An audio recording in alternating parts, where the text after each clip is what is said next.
Hey VT, back, and we're still creating monsters for Halloween. We've got some eyes created, and we can copy and paste as many eyes as we want. I chose to do 3.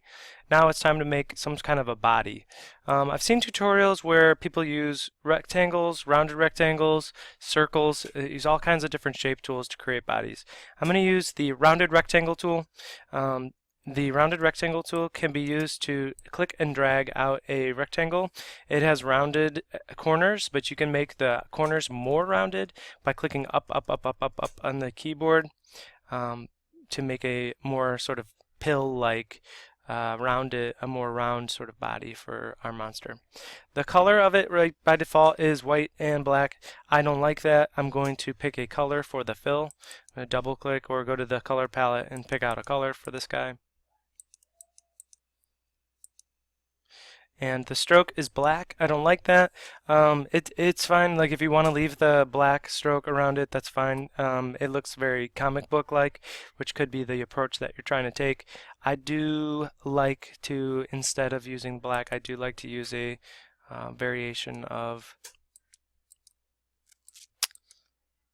kind of a similar, I keep talking about this analogous color scheme, so like a color that is relative to the actual body itself. I'm going to make the stroke a lot thicker. So, there we go. That's going to be the platform or like the base for my body of this monster. And I'm going to stretch that out, make it a lot bigger so that the eyes can go on here at some point. The body is in front of the eyes that I made earlier, so I'm just going to right click, arrange, send to back, or use the key commands to send it to the back. So the sending to the back is Shift Control left bracket.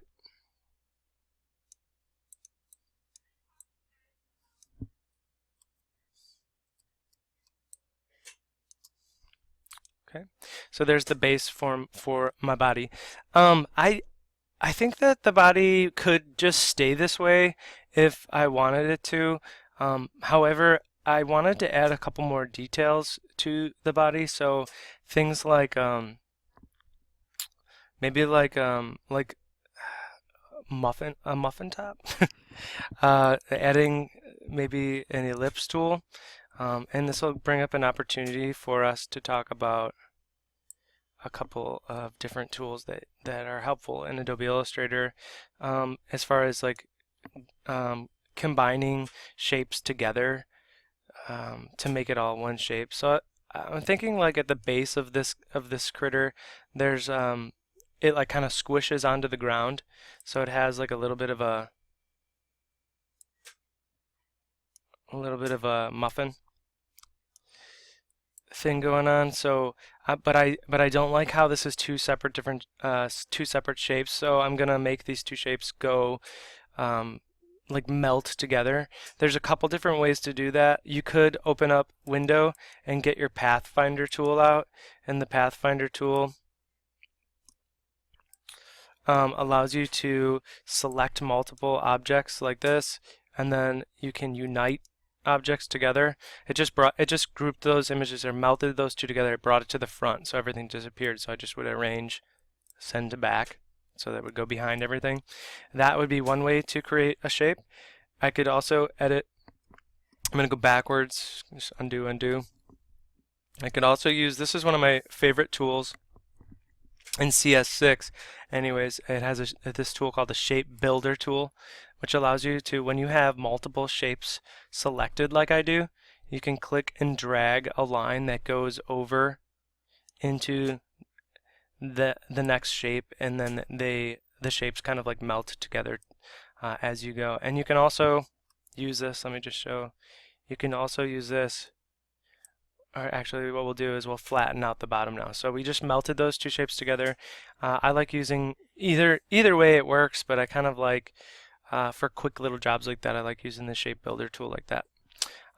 Additionally, what if I wanted to make it sort of like have a flat bottom so that he's sitting like on the floor?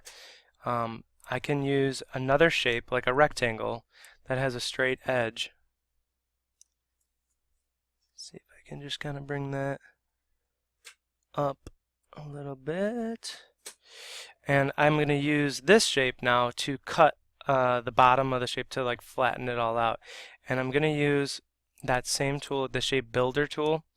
I'm going to select both of my shapes that I have right now, and I'm going to use the shape builder tool.